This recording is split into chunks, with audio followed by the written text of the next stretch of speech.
हाय तो दोस्तों, आज हो गया 25 अगस्त 2026 और आज के वीडियो में हम देखते हैं 25 अगस्त से रिलेटेड जितने भी करंट अफेयर के क्वेश्चन बनते हैं उन सभी को इस वीडियो में कवर करेंगे। तो वीडियो को लास्ट तक देखिएगा ताकि कोई भी क्वेश्चन आपका यहाँ पे छूट नहीं पाए। आज का जो टॉपिक है उनको हमने इतना डीप में कवर किया है कि तो डेफिनेटली आप यहाँ पे इन सारे क्वेश्चन को कवर कर पाएंगे। चलिए स्टार्ट करते हैं। आज का हमारा पहला क्वेश्चन है, भारतीय रिजर्व बैंक के केंद्रीय बोर्ड में किन लोगों को शामिल किया गया है? तो 3 नए लोगों को शामिल किया गया है यहाँ पे। केंद्र सरकार ने भारतीय रिजर्व बैंक आरबीआई के केंद्रीय बोर्ड में 3 दिग्गजों को अंशकालीन गैर सरकारी निर्देशक के रूप में नियुक्त किया है।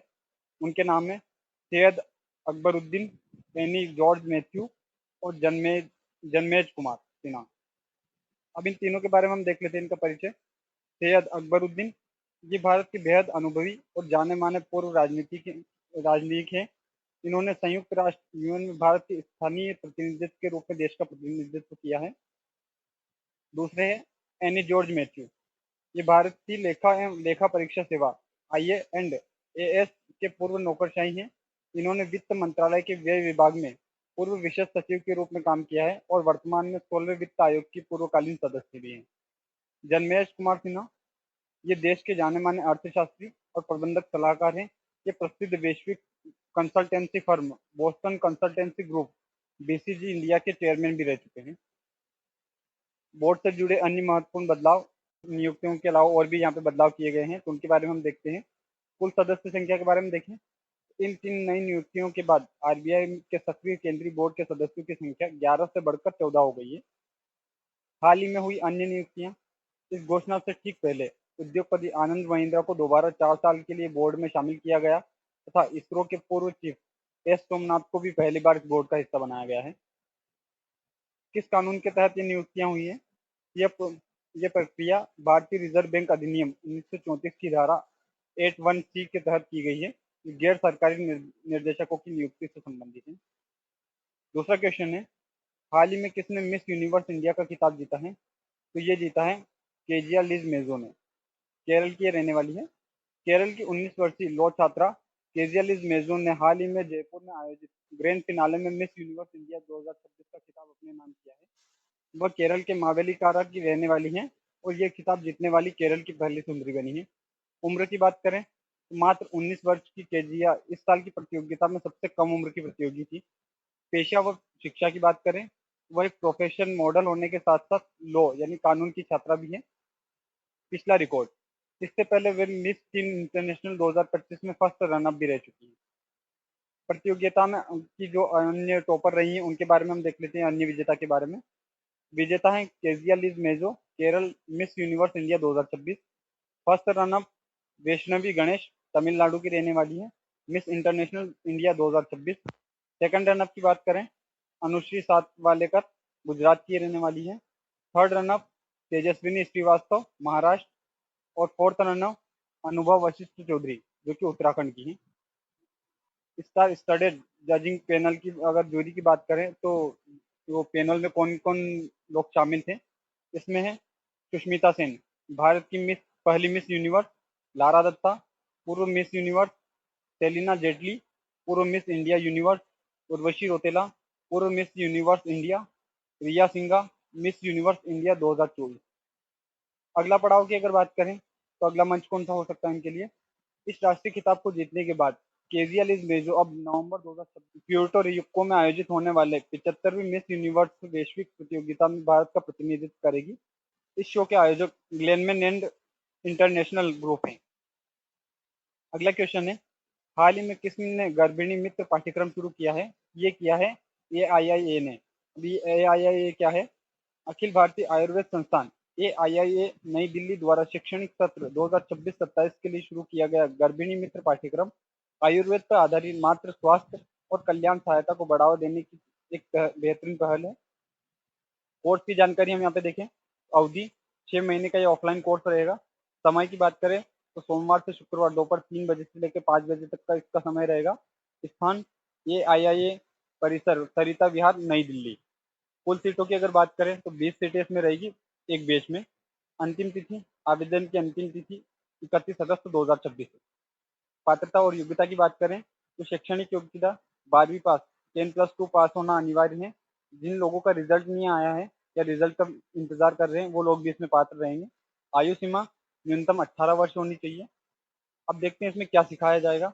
आयुर्वेदिक देखभाल, गर्भावस्था और प्रसवोत्तर की परंपरागत देखरेख, व्यवहारिक कौशल, आहार, योग, नवजात शिशु की देखभाल और बेसिक लाइफ सपोर्ट इसमें सिखाए जाएंगे। करियर की अगर बात करें तो रोजगार, आयुष केंद्रों, वेलनेस क्लिनिकों और एनजीओ में प्रसव सहायक या मार्गदर्शक के रूप में आप कार्य कर सकते हैं। अगला क्वेश्चन है, वित्त कार्य मंत्री निर्मला सीतारमण 25 अगस्त से 2 सितंबर तक किस देश की यात्रा पर रहेंगी? ये है कनाडा और अमेरिका की यात्रा पर। केंद्रीय वित्त और कॉर्पोरेट कार्य मंत्री श्रीमती निर्मला सीतारमण 25 अगस्त से 2 सितंबर 2026 तक कनाडा और अमेरिका की आधिकारिक यात्रा पर है। कनाडा यात्रा 26 से 27 अगस्त, इसके बारे में देख लेते हैं। आर्थिक वार्ता है, कनाडा के मंत्री के साथ पहली भारत कनाडा आर्थिक और वित्तीय वार्ता की सब अध्यक्षता करेगी। निवेश बैठक, इस यात्रा के बाद में किन किन क्षेत्रों में निवेश हो सकता है?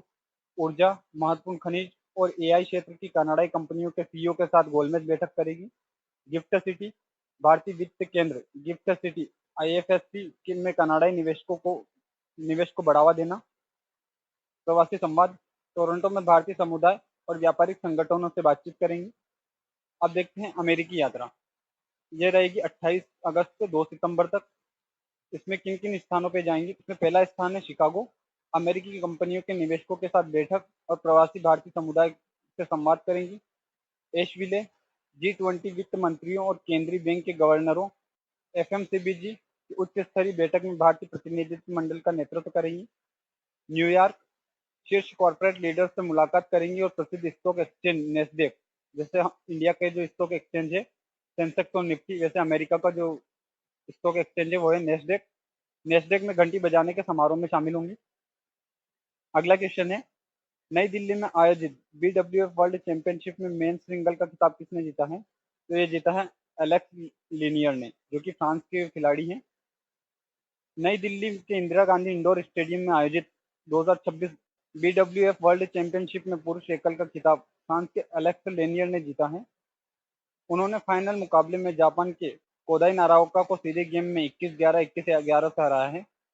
मैच के बारे में मुख्य बातें यहाँ पे देख लेते हैं। विजेता एलेक्स लेनियर, जो कि फ्रांस के खिलाड़ी हैं। उप विजेता कोदाई नाराओका, जो कि जापान के खिलाड़ी हैं, इन्होंने रजत पदक यहाँ पे जीता है। कांस्य पदक विजेता विक्टर लई, कनाडा के खिलाड़ी, और चाओ टिएन चेन, ताइवान के खिलाड़ी। अब देखते हैं इसके फ्रांस का इतिहास यहाँ पे देख लेते हैं। फ्रांस ने पहली बार इस चैंपियनशिप में 2 गोल्ड मेडल पुरुष एकल और मिश्रित युगल में जीते हैं। भारत को 1 पदक मिला है।